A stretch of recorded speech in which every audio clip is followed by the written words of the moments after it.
Qual é a razão principal para as coisas não darem certo no mundo, na cidade ou na nação, hein?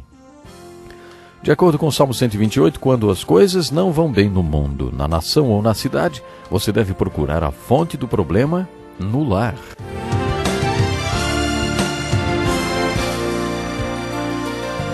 Talvez você tenha feito constantemente estas perguntas. Onde posso encontrar refúgio num mundo cheio de conflitos? Ou, como e onde posso encontrar força para vencer nesse mundo que oferece tantas derrotas? Acompanhe agora com o pastor Edson Bruno mais um programa Encontro com a Palavra.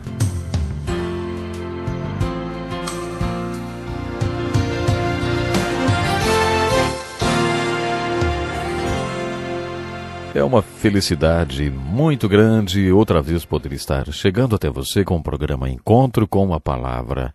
Esse é um estudo panorâmico da Bíblia, a carta de amor de Deus para a humanidade. Bem-vindos! Já chegamos ao livro de Salmos e já vimos alguns dos salmos denominados Salmos do Homem Abençoado.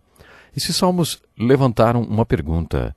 Será que lendo o Salmo 128 você consegue descobrir que pergunta é essa? Vamos lê-lo. Como é feliz quem teme ao Senhor, quem anda em seus caminhos. Você comerá do fruto do seu trabalho e será feliz e próspero. Sua mulher será como videira frutífera em sua casa. Seus filhos serão como brotos de oliveira ao redor de sua mesa. Assim será abençoado o homem que teme ao Senhor. Que o Senhor o abençoe desde Sião, para que você veja a prosperidade de Jerusalém todos os dias da sua vida e veja os filhos dos filhos. Haja paz em Israel. A pergunta é, todo mundo é abençoado? Muitos gostariam que o salmo fosse realmente assim. Como todo homem é feliz. O Salmo 128 é mais um salmo do homem abençoado que eu quero compartilhar com você. Nesse estudo veremos o terceiro salmo do homem abençoado. Eu gostaria de levantar mais uma pergunta que talvez você esteja se fazendo. As únicas pessoas que não têm dúvidas sobre a Bíblia são aquelas que nunca leem. Se você estiver lendo a Bíblia na sequência do nosso estudo, provavelmente tem dúvidas. A mensagem do livro de Jó foi: Deus nem sempre vai abençoar as pessoas boas, porque elas são boas. Quando uma pessoa sofre ou quando seu banquete de consequências é um prato amargo, isso não significa necessariamente que ela esteja sofrendo porque seja uma pessoa má ou porque tem errado. Lembre-se que esse foi o tema da mensagem dos amigos de Jó, e Deus lhes disse que eles estavam errados. Estudamos 30 razões bíblicas porque o povo de Deus sofre, e vimos claramente que a chamada teologia da prosperidade não é bíblica. E mais, a mensagem de abertura do livro que vem logo após Jó é: Feliz o homem que crê e ama a palavra de Deus, que nela medita e a obedece. Esse homem é abençoado e tem prosperidade, longevidade e segurança. Esse homem tem todas as bênçãos. Será que existe contradição entre o homem abençoado do Salmo 1 e a mensagem do livro de Jó? Eu gostaria de refletir por alguns minutos sobre essa pergunta. Creio que a ordem na qual os livros da Bíblia foram organizados é resultado da providência de Deus. Como já compartilhei com vocês na introdução ao estudo da Bíblia, isso foi feito por homens, mas creio que o Espírito Santo estava controlando esses homens. Eu não acho que o livro de Jó esteja antes dos Salmos do homem abençoado por acaso. Um pouquinho antes de Deus dizer: o homem abençoado, o homem temente a Deus e abençoado porque teme, Deus nos dá o livro de Jó, no qual ele diz: não é sempre assim. A maioria das vezes é assim. O princípio bíblico é que você geralmente colhe o que plantou, mas não é sempre assim. O livro de Jó deixa isso bem claro. Nesse livro, a palavra de Deus mostra que às vezes Deus quer testar o seu homem abençoado. Às vezes Deus quer que ele cresça. Às vezes, por causa de umas 30 razões diferentes, Deus permite que a colheita do homem abençoado seja bem diferente daquilo que ele plantou no jardim da sua vida. No entanto, os salmos do homem abençoado, como nós estamos estudando, ensinam que geralmente Deus abençoa o homem de acordo com aquilo que ele plantou em sua vida. No Salmo 128, que acabamos de ler, esse princípio de que as bênçãos do homem abençoado não são coincidências, nem são obras do acaso, é novamente apresentado. Ele começa com as palavras: como é feliz quem... Como já disse, muitos gostariam que esse salmo começasse de outro jeito. Como todo homem é feliz e abençoado. Existe a doutrina do universalismo que parece sugerir o seguinte: baseados em um dos atributos de Deus, de que ele é amor, concluímos que Deus tem que amar todo mundo e que, portanto, todo mundo tem que ser abençoado e feliz. E, definitivamente, não tem como o inferno existir. Por causa desse conceito que temos de Deus, achamos que todo mundo tem que ser abençoado. Mas o caráter de Deus é como as cores do arco-íris. Deus não possui apenas um atributo, possui vários. Deus é amor, mas Deus não é só amor. As Escrituras afirmam que as bênçãos do homem abençoado dependem de certas condições. Como é feliz quem teme ao Senhor, quem anda nos seus caminhos. Você comerá do fruto do seu trabalho. Lembre-se que o homem abençoado é abençoado por causa das suas convicções e das escolhas que fez. Como é feliz quem teme ao Senhor. O texto está se referindo a todo que crê em Deus. As pessoas que temem ao Senhor têm medo de desobedecê-lo. Segundo o Salmo 1, a prova de que elas creem é o fato de andarem nos caminhos do Senhor e ouvirem os conselhos que encontram na palavra de Deus. É por isso que esse homem é abençoado e é feliz. Nesse ponto, encontramos uma verdade essencial. Todos nós comemos do trabalho de nossas mãos. Citarei Robert Louis Stevenson mais uma vez. Ele diz: cedo ou tarde, todo homem se sentará para um banquete de consequências. Esse banquete de consequências é uma lei apresentada nas Escrituras. Colhemos aquilo que plantamos. Essa lei espiritual da vida está escrita para o povo de Deus, não para os pecadores. Não se deixe enganar, de Deus não se zomba, pois o que o homem semear, isso também colherá. Quem semeia para a sua carne, da carne colherá destruição. Mas quem semeia para o Espírito, do Espírito colherá a vida eterna. Essas palavras foram dirigidas a quem, hein? Se você abrir sua Bíblia em Gálatas capítulo 6 e ler os versículos que vêm antes desse trecho que citei, descobrirá que ele é dirigido à igreja.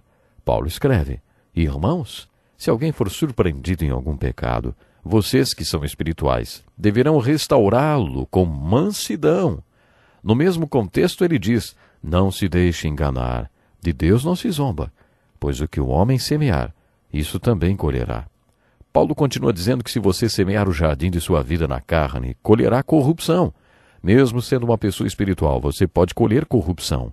Ou você pode plantar no espírito, no jardim da sua vida, e colher frutos para a vida eterna. Você pode colher tanto criação como corrupção. Todos nós temos essas duas opções. É essa a mensagem do Salmo 128. Estudando esse salmo atentamente, descobrimos um detalhe que não está presente nos outros salmos do homem abençoado. Esse salmo fala como o homem abençoado e suas bênçãos se encaixam no plano de Deus e na sua estratégia para impactar no mundo. Quando as pessoas dizem que decidiram incluir Deus em seus planos e que Ele é o seu sócio e será incluído em todas as decisões de suas vidas, elas se acham muito espirituais. Mas as Escrituras dizem o que devemos fazer, o que Deus quer para você e para mim. Sabemos que Deus age em todas as coisas para o bem daqueles que o amam, dos que foram chamados de acordo com o seu propósito. Deus quer que estejamos encaixados em seus planos. Mais uma vez vamos olhar o livro de Jó para falarmos do homem abençoado.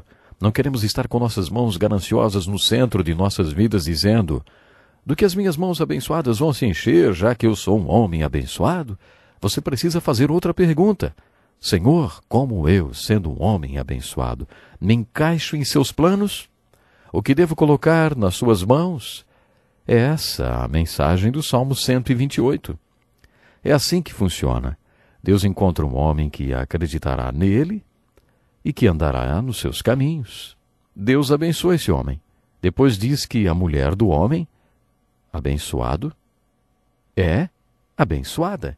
As bênçãos do Senhor passam do homem para a mulher e ela torna-se frutífera. Isso é uma metáfora muito bonita.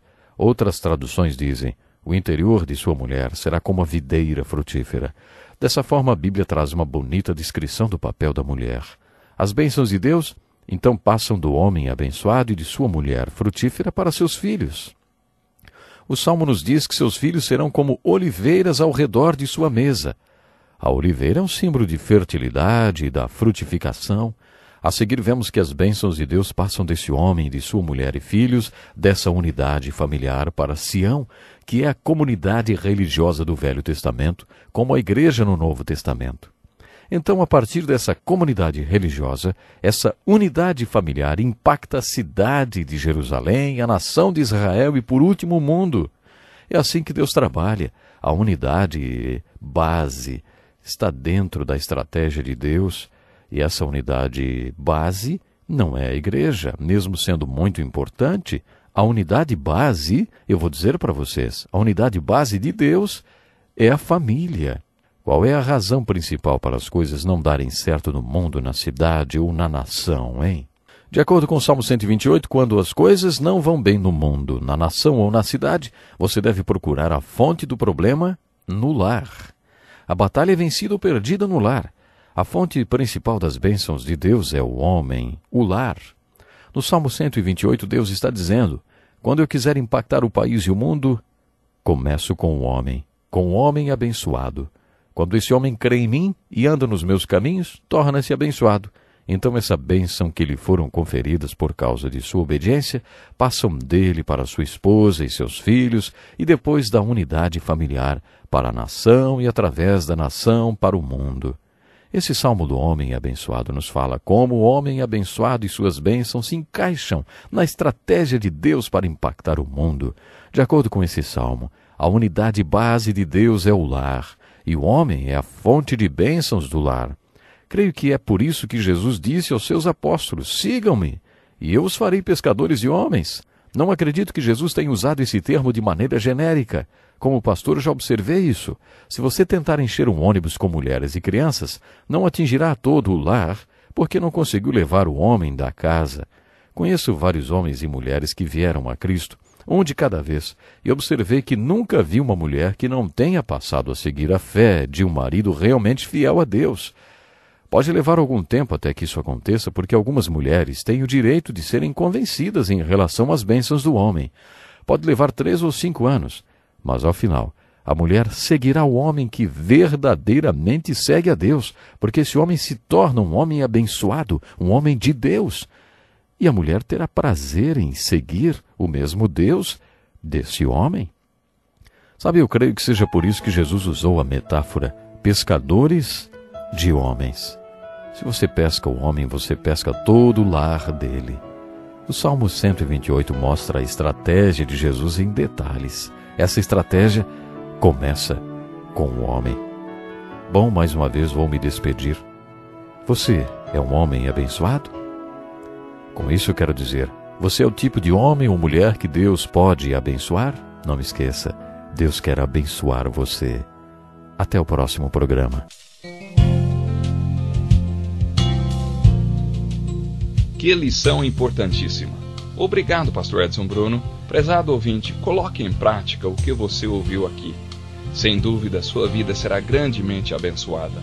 Este é um estudo escrito pelo Dr. Dick Woodward, na voz do pastor Edson Bruno. Escreva-nos e solicite o material.